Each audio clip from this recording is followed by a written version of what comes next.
What is up, guys? It is your boy Jay here from the Movie Minute doing a review for Killers of the Flower Moon. I thought about doing this review as soon as I got out of the theater, but I wanted to kind of sit a little while and reflect on what I had watched, what I was feeling when it came to certain criticisms that I was having in my head as I was watching the film, and like things that stood out to me. But I think that this movie, I'll put it here first. At first, I thought that the 3 hour and 26-minute runtime was it was too much. I thought it could have been 40 minutes, 30 minutes shorter, but that was my initial criticism of this film, one of them.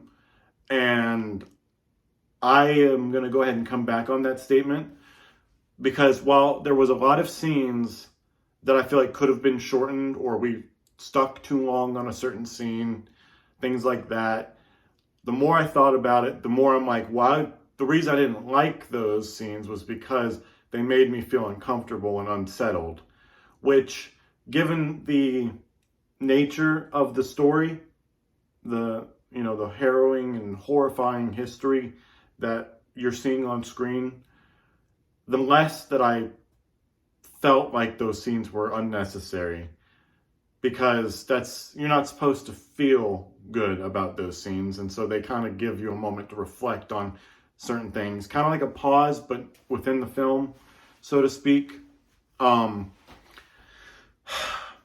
actors' performances, right? You had De Niro, you had DiCaprio, and then you had Lily Moonstone, I think. Please don't roast me in the comments. If you want to correct me and I'm wrong, please do. That's something that I don't know the name exactly. They're the three main standouts of the entire film. That being said, they did not give Lily, I know that's her first name, they did not give her enough screen time. I feel like she, for me, was one of the standouts of this movie. I enjoyed seeing her on screen. I thought that her acting was great. She being able to act around the same level as Robert De Niro and Leonardo DiCaprio, and to be able to feel like it's a natural thing and it's not like some forceful script, is impressive for somebody who hasn't acted very much. I do think that while Robert De Niro and DiCaprio do well, and they've never really had a bad performance, in my opinion, in any of their movies, I do think that the ads that you see that say the best Leonardo DiCaprio performance ever that he's ever had is a bunch of bullshit. And I will stick by that. I'm not saying that his performance was bad. I thought it was still a good Leonardo DiCaprio performance. But I think that Wolf of Wall Street and Once Upon a Time in Hollywood, those are probably his two best performances he's ever had.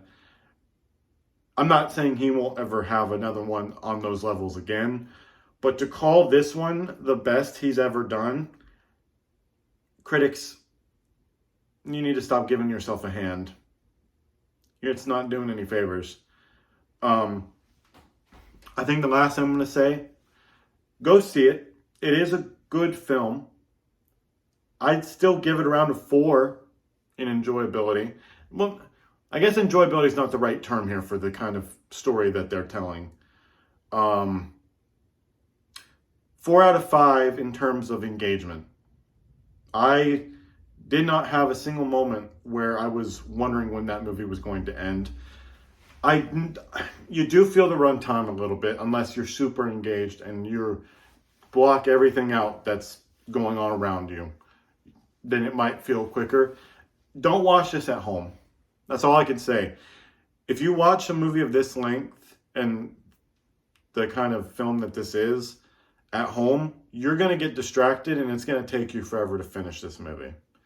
At least in theaters, there's a lot less distractions. You're not just going to whip out your phone in the middle of it and start texting. If you do, you're a fucking asshole. Sorry for the language, but it's true. But yeah, go see it. It's probably not going to be it's not going to crack my top 5 of the year. That one I'm willing to live with if people think that I'm wrong. Personally, I just would never put it in the top 5 of my movies this year. But it is in the top 10, and I've seen about 50 to 60 movies this year, so that is pretty impressive. But let me know what you guys thought down below. If you've seen the movie, if you have any questions, I can answer whatever question you give me in the comments for it, if you want to know any more. But till next time, peace.